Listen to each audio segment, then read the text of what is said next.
ముఖ్యంగా చూసుకుంటే సార్ నిన్న జరిగిన ఓటింగ్ సరళిని కానీ ఓటింగ్ విధానాన్ని కానీ చూస్తే ఇక్కడ యాక్చువల్గా అయితే ఏ ఏ అభ్యర్థి అయితే ఎలక్షన్స్లో నిలబడ్డాడో ఆ అభ్యర్థి అసలు ఆ నియోజకవర్గంలో తిరగవచ్చా సార్? ఓటింగ్ బూతుల దగ్గర తిరగవచ్చా లెక్క ప్రకారం అయితే? తిరగచ్చా? అభ్యర్థి తిరగచ్చు, ఏజెంట్ తిరగచ్చు. Okay okay. ఓటింగ్ అంటే మీరు అన్నారు కదా ఇన్ఫ్లుయెన్స్ అనేది ఉన్నారు కదా, మరి మరి అక్కడ కూడా ఈయన ఇన్ఫ్లుయెన్స్ ఇట్లాంటి వాళ్ళు పోకూడదు. అభ్యర్థిగా ఉంటే ఇండిపెండెంట్ కూడా పోవచ్చు, అభ్యర్థి కూడా పోవచ్చు. కానీ పక్కకున్న మంత్రి వాడు పోవడానికి వీళ్ళు. ఓటు కానీ వేయడానికి నిన్న కాంగ్రెస్ పార్టీకి సంబంధించినటువంటి ఎంపీలు ఎమ్మెల్యేలు మంత్రులు అందరూ అక్కడే ఉన్నారు. మీకు ఓటు ఆ కాన్స్టిట్యున్సీలో ఉంటేనే మీరు ఎంటర్ కావడానికి ఎలిజిబుల్. ఓటర్ ఐడి కార్డు ఆ జ్యూడిక్షన్ లో ఉండాలి. అదర్వైజ్ ఎలిజిబిలిటీ ఉన్నవాడు క్యాండిడేట్ మాత్రమే ఆర్ అతని ఏజెంట్, ఇద్దరికి పర్మిషన్ ఉంటుంది.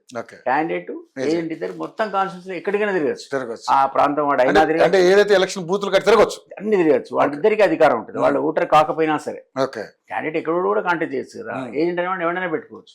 సో మీకు ఆ అధికారం ఉంటుంది సరళి పరిశీలించడానికి, ఓటర్లు ఇంట్రావేట్ చేయడానికి కాదు, పోలింగ్ సరళి పరిశీలించడానికి, అవసరం లేకుండా చూసుకోవడానికి ఆ ఇద్దరికి అవకాశం ఉంటుంది. వాళ్ళు తిరగచ్చు. కానీ వేరే ప్రాంతం కరీంనగర్ అయిన మంత్రి వస్తా, ఇంకొక ఆయన వచ్చి ఎంపీ వస్తా, అదే నీకు ఓటు లేకపోతే నేను తిరుగుతా అంటే నడవదు. అది జరిగితే అది మళ్ళీ ఏమవుతుందంటే దీని కింద వస్తుంది. ఇది అఫెన్స్. కానీ అఫెన్స్ నిన్న ఘోరంగా జరిగింది. టీఆర్ఎస్ కి సంబంధించిన వాళ్ళు వచ్చారు, ఇటు కాంగ్రెస్ కి సంబంధించిన వాళ్ళు వచ్చారు, ఇటు అంటే బీజేపీకి సంబంధించిన లేకున్నా వచ్చారు. అదే బీజేపీ ఫాలో అవుతుంది ప్రిన్సిపల్స్. లేదు బీజేపీ నాకు లంకల్ దీపక్ రెడ్డి తప్పితే పెద్దగా ఎవరు కనపడలేదు అక్కడ, ఎవరు లేరు, వాళ్ళు ఎవరు రాలేదు ప్రకారం. సో కాంగ్రెస్ సంబంధించినటువంటి ఎమ్మెల్యేలు ఎంపీలు మంత్రులు ఏంటి సార్ అది బీఆర్ఎస్ సంబంధించిన మాజీ మంత్రి మాజీ ఎమ్మెల్యే అక్కడ ఉంటాను. ఆ నియోజకవర్గ పరిధిలో నువ్వు ఓటర్ కాబట్టి ఎంటర్ కావాలి. అదే ఎలక్షన్ కోడ్. దాని అతిక్రమణ ఎలక్షన్ కోడ్ ఎక్కడ ఉంది సార్? అసలు నిజంగా ఎంత దారుణం అంటే నిన్న దొంగ ఓట్లు కూడా ఇచ్చారని చెప్పేసి వాళ్ళు పట్టుకున్నారు చాలా. ఇప్పుడు ఎట్లా అయిపోయిందంటే, నేను సర్వీస్ లో ట్రైనింగ్ లో ఫారెస్ట్ సర్వీస్ అన్నారు. ట్రైనింగ్ లో మాకు 2 years ట్రైనింగ్ ఉంటుంది. ఒక ఇయర్ పాస్ కాగానే సీనియర్స్ వెళ్ళిపోతారు, మెయిన్ సీనియర్లు అవుతాం. మళ్ళీ మాకు కింద 1 year మళ్ళీ వస్తాడు. ఒక సీనియర్ అప్పుడు ఫారెస్ట్ లో సర్వీస్ కమిషన్ ద్వారా సెలెక్ట్ అయ్యి ట్రైనింగ్ మీద 1 yearకి వెళ్ళిపోతాడు. ఒక మనకి మెంటర్ ఉంటాడు, ఎప్పుడు ఆయన నోట్స్ మనకి ఇస్తాడు, ఆయన పుస్తకాలు మనకి చేసుకుంటాడు, ఇచ్చిపోతాడు. అట్లా ప్రతి వాళ్ళు ఒకళ్ళు చూస్ చేసుకుంటారు. నేను దయానందని నా సీనియర్ ఒకటి చూస్ చేసుకున్నాను గైడెన్స్ ఫిలాసఫర్గా. దయానంద్ దగ్గర పోయి ఆయన వెళ్ళిపోతాడు రేపు. పోతే నేను అడిగా, దయానంద్ గారు సక్సెస్ఫుల్ ఫారెస్ట్ ఆఫీసర్ కావాలంటే ఏం చేయాలి అంటే, అది పాలిటిక్స్ కూడా అప్లై అవుతుంది ఇప్పుడు, అందుకని చెప్తున్నాను. అంటే సక్సెస్ ఎట్లా, సక్సెస్ మంత్రం ఏంటో చెప్పండి అని చెప్పాడు. 3 ప్రిన్సిపల్స్ జ్ఞాపకం పెట్టుకో. నువ్వు ఇట్లా ఆఫీస్లో ఉంటావు కదా, ఈ బోర్డు ఎదురుగా ఒక బోర్డు, ఆ బోర్డు మీద ఏం రాసుకోవాలి? తుంగవలే వంగవాలి. తుంగవలే వంగవాలి. తుంగ అంటే ఇట్లా నది ఇట్లా వస్తుంటే తుంగ ఇట్లా నిలబడి ఉంటుంది కదా, అది కనుక అట్లే ఉంటే కొట్టుకుపోద్ది. సో అది వంగాలి, వంగుతుంది, వంగితే నిలబడుతుంది. ఆ వరద దాటిపోతుంది. సో నువ్వు నీ బాస్ అనేవాడు, వాడి గాడిదైనా సరే గుర్రమైనా సరే, నీ తెలివి ప్రదర్శించదు, వాడి ముందు వంగాల్సిందే. అప్పుడు నువ్వు సక్సెస్. అది పాలిటిక్స్ కి అప్లై అవుతుంది. ఇప్పుడు ఆఫీసర్లు కూడా అప్లై అవుతుంది. ఆఫీసర్ తుంగలా వంగుతున్నారు. వాడికి స్పైన్లెస్ ఫెలోస్ అంటారు ఇంగ్లీష్ లో. వీడికి వెన్నెముక లేదు పాలిటిషియన్ కి, ఆఫీసర్ కూడా వెన్నెముక లేదు, వాడు తుంగలా వంగడమే. ఇంకా వాడేం సర్వీస్ చేశాడు పబ్లిక్. రెండో ప్రిన్సిపల్ ఏం చెప్పాడంటే, ఇప్పుడు అక్కడ ఇక్కడ డబ్బులు ఇప్పుడు వస్తుంటాయి, కొంగవలే మింగవలే.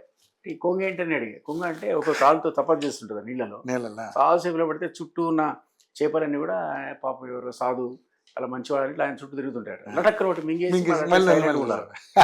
నీకు వచ్చే లంచం తినేది కొంగలా మింగలాడు, శబ్దం రాదు, మళ్ళీ రెడీగా ఉండాలి. ఈరోజు పాలిటీషియన్స్ అడాప్ట్ చేసుకుంటున్నారు అండ్ ఆఫీసర్ అడాప్ట్ చేసుకుంటారు. లంచం ఇంత విపరీతమైన అవినీతి కదా.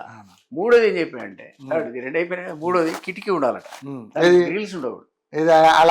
నేను కూర్చున్న 1, 2 అయిపోయినాయి, థర్డ్ సైడ్ కిటికీ ఉండాలి. కిటికీ ఓపెన్ ఉండదు, బొంగలు ఓపెన్ చేసుకోవాలి, విండోస్ రోడ్ ఉండాలి అటు సైడ్, అట్లా పెట్టుకోవాలి ఆఫీస్. ఏసీబీ వాడు, సిబిఐ, విజిలెన్స్ అండ్ ఎన్ఫోర్స్మెంట్ కనపడ్డాను కారు టక్కున దూకి జింకవలే. అరే వెనకనే ఆఫీసులో స్టాఫ్ ఉన్నారు, నా పెళ్ళ ఉంది, పిల్ల త్రాసుది అందుకు పారిపోకండి పోయి అప్పుడు పోయి కోర్టు. ఇప్పుడు ఎంతమంది పాలిటీషియన్స్ పోయి యాంటిసిపేటరీ బెయిల్ తెచ్చుకున్నారు, ఆఫీసర్లు కూడా జింకలా దుంకి పారిపోతున్నారు, పాలిటీషియన్స్ అట్లయిపోతున్నారు. సో ఇవి సక్సెస్ మంత్రాలు అంటాడు ఆయన. నేను ఆశ్చర్యపోయినా, అది పాటించకుండా ఫేమస్ అయ్యాను. ఇప్పుడు తుంగవలే వంగవలే, జింకవలే ఈ పాటించేవాళ్ళు 99% ఆఫీసర్లు వాళ్ళే, పాలిటీషియన్స్ వాళ్ళే. ఇక మీరు సిస్టమ్ని డిజనరేషన్కి ఏమంటారు, ఫస్ట్ వర్డ్ వాడా, సిస్టమ్ డిజనరేట్ అయిపోయింది, పాడైపోయింది, బియాండ్ రిపేర్ పాడైంది. దీన్ని సంస్కరించడానికి పొలిటికల్ పార్టీస్ సీరియస్గా ఆలోచించాల్సిన అవసరం ఉంది. సమాజం ఆలోచించాలి, ఓటుకు డబ్బులు అడిగేవాడు కూడా ఆలోచించాలి. అసలు తప్పు కాకపోయినా తీసుకోవద్దు.